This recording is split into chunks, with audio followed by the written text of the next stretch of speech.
Kami dari Universitas Teknologi. Assalamualaikum warahmatullahi wabarakatuh. Kami dari kelompok 5 ingin menyampaikan materi tentang Exchange Trade Fund yang beranggotakan dengan saya sendiri Gita Fauzia. Saya Khaila Oktavia Kadarusman. Saya Nela Midiana. Kami dari Universitas Teknologi Muhammadiyah Jakarta dengan Fakultas Ekonomi Bisnis jurusan Manajemen S1 dengan mata kuliah Manajemen Keuangan dengan dosen pengampu Profesor Dr. Lela Nurlelawati SE MM CRA CRP. Yang pertama-tama, apa itu EFT? EFT merupakan Exchange Trade Fund, pengelolaan saham yang banyak dan terdiversifikasi dalam sebuah keranjang, bisa 100 sampai 3.000 saham dalam satu keranjang yang murah.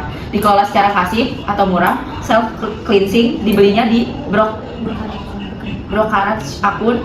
Pasif artinya kita tidak perlu tuh melihat monitor setiap hari atau ngeliatin saham setiap hari. Kenapa murah? Karena ekspensi rasionya, artinya potongan yang dilakukan oleh broadcast account-nya atau akun yang dilakukan oleh orang yang mengelola bentuk indeks ETF tersebut sangat murah ketimbang misalnya reksadana. Dan self cleansing artinya kamu perlu punya satu ETF untuk punya sedikit dari semuanya. Jadi kalau misal ada 10 company yang tidak melakukan performa yang baik, masih ada 400 company yang lainnya yang bakal ngebantu secara keseluruhan ETF. Jadi kita tinggal invest mereka yang kelola dan dibelinya melalui basket account atau aplikasi. Selanjutnya itu ada jenis-jenis ETF. Exchange Trade Fund memiliki beberapa jenis berdasarkan aset yang memiliki dasar investasinya. Berikut penjelasannya. Yang pertama, ETF saham. ETF yang berisi kumpulan saham dan mengikuti indeks tertentu. Kinerjanya itu sejalan dengan pergerakan pasar saham dan sangat cocok untuk investasi jangka menengah hingga jangka panjang.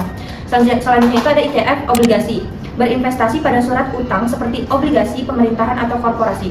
Jenis ini cenderung lebih stabil dan beresiko lebih rendah dibanding ETF saham. Itu ada ETF komoditas, berfokus pada komoditas seperti emas atau minyak. ETF ini sering digunakan untuk melindungi nilai investasi dari inflasi. Selanjutnya ada ETF pasar uang, berisikan instrumen jangka pendek dengan risiko sangat rendah dan likuiditas yang tinggi. Selanjutnya ada ETF syariah, dikelola sesuai prinsip syariah Islam sehingga bebas dari riba dan sesuai untuk investor yang menginginkan investasi halal.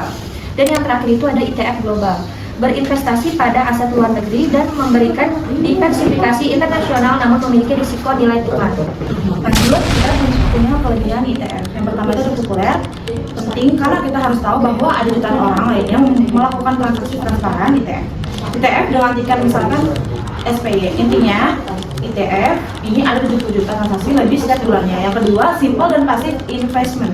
Artinya, cocok untuk seseorang yang tidak suka melihat terus monitor atau melihatin pergerakan saham seperti setiap harinya, bahwa ETF ini didesain untuk passive investment. Selanjutnya dari kelebihan ETF itu yang ketiga ada expense rasionya yang rendah. Artinya biaya transaksi rendah. Rendahnya berapa? Rasionya sekitar 0,03 sampai 0,09% ketimbang reksadana yang brokerage account-nya lumayan besar. Ada reksadana yang bisa mencapai 1-3%. Perihal ekspensasi rasio ini banyak orang yang suka ngegampangin ibaratkan cuma 1%. Contoh, Budi invest di S&P 500 melalui reksadana ini, expense rasionya sekitar 2%. Dia invest sekitar 300 USD per bulan selama 30 tahun. Ada juga Ani yang melakukan invest di S&P 500 melalui tikarnya SPY-nya, dia invest 30 tahun dan 300 USD juga. Tetapi contoh expense rasionya hanya 0,09. Kalau dikalkulasi keduanya, perbedaannya itu tinggi sekali. 2% biaya pengelolaannya sama dengan 1,6 miliar. Yang keempat itu diversifikasi resiko. Artinya kalau beli satu ETF sama dengan kita tidak beli satu saham saja, tetapi 500 company yang sekali kita beli. Artinya kalau kita invest 200.000, 87%-nya lari ke perusahaan misalnya Nvidia, 6%-nya lagi lari ke perusahaan Apple, dan beberapa persen lagi lari ke perusahaan yang berbeda lagi. Sekalinya beli Rp200, sama saja on a piece of the company. Selanjutnya ada kekurangan ETF. Yang pertama itu fluktuasi harga tinggi. Harga ETF cenderung fluktuatif karena terdiri dari saham atau aset volatil lainnya. Mirip resiko saham individu. Investor retail mungkin kesulitan mengelola volatilitas ini tanpa strategi jangka panjang. Hal ini membuat ETF kurang cocok untuk tujuan keuangan jangka pendek.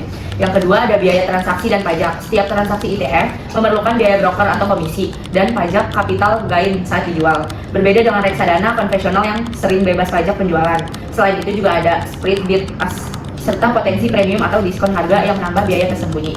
Investor di Indonesia ini harus hitung ini untuk efisiensi portofolio. Yang ketiga ini ada diversifikasi terbatas pada sektor spesifik. ETF sektor tertentu ini misalnya perbankan.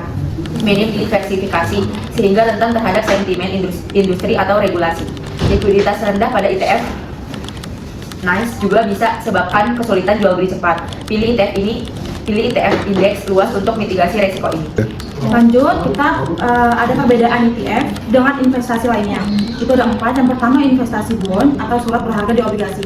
Misal, kalau di Singapura, di sana pemerintah mewajibkan setiap karyawan atau setiap bisnis main di Singapura untuk invest di bond yang biasa disebut sebagai CPF. Beberapa persen gajinya itu langsung ke government, cuman returns-nya sure dan preparansi jauh lebih panjang dan jauh lebih safe. Yang kedua itu ada properti, modalnya tinggi banget karena harganya juga mahal dan begitu juga liquid. Apakah penting mempunyai properti? Penting, tetapi itu dia modalnya yang tinggi. Misal melakukan KPR, uang yang dikeluarkan bisa 2 kali lipat dari harga rumah itu yang sendiri karena bunganya yang tinggi. Terus yang ketiga, investasi saham. Presiden kita juga terkadang bilang itu bisa judi, tetapi sebenarnya juga tidak, karena kalau memang kita beli saham yang bagus, return kita juga bisa bagus. Anggap saja kalau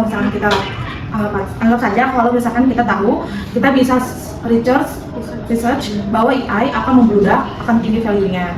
Misal udah beli Nvidia dari 3 tahun yang lalu, tetapi ownernya sendiri tidak tahu bahwa akan sebesar seperti sekarang. Artinya fluktuasi growth dari saham itu bisa tinggi sekali, dan pasti dropnya bisa-bisa rendah sekali. Artinya volatility dari pembelian saham untuk pembelian single saham. Yang terakhir, investasi emas, returnnya rendah dan ada biaya-biaya lainnya juga yang harus kita bayar, which is normal. Tapi untuk orang yang produktif, iyalah, emas itu kan adalah kan defensif investasi, bukan investasi growth. Ada cara beli dan memulai investasi ETF ini.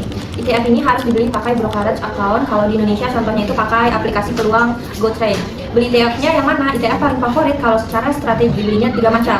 Yang pertama itu ada basic, artinya meng-capture top 500 company yang ada di US, karena US merupakan global company, contohnya Apple. Atau bisa beli ETF yang mempresentasikan seluruh emerging market atau disebut market besar.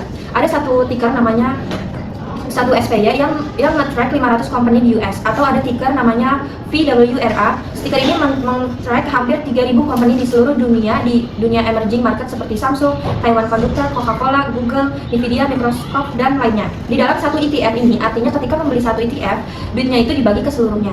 Yang kedua itu ada ETF Growth. Paling terkenal di dunia yang paling banyak volume transaksinya adalah KIK ya. Ini Yang kedua ada ETF Growth. Paling terkenal di dunia yang paling banyak volume transaksinya adalah KIK, atau bisa lihat dari Yahoo Finance. Ketika performance-nya selama beberapa tahun ke belakang growth yaitu tinggi sekali, dan pas drop juga lumayan. Tapi lihat dahulu, investasi ETF ini adalah investasi long term. Kalau kita lihat 3 tahun, 10 tahun, growth-nya tinggi sekali, lebih tinggi daripada SPY. Tetapi ETF ini memang high risk ketimbang ETF yang sebelumnya. Dan yang terakhir, ETF yang memberikan kita dividen lebih, artinya banyak company di luar sana yang memberikan kita itu persentase profit setiap tahunnya atau setiap bulannya. Maka dari itu, yuk coba lebih research lebih dalam lagi tentang ETF ini. Terakhir, kesimpulan, ETF ini merupakan instrumen investasi yang efisien, fleksibel, dan cocok dalam penerapan manajemen keuangan modern. Dengan memahami ETF ini, investor dapat mengelola portofolio secara lebih optimal. Cukup penyampaian yang kami sampaikan, kurang lebihnya mohon maaf. Wassalamualaikum warahmatullahi wabarakatuh. Jangan lupa subscribe, like, comment, dan share.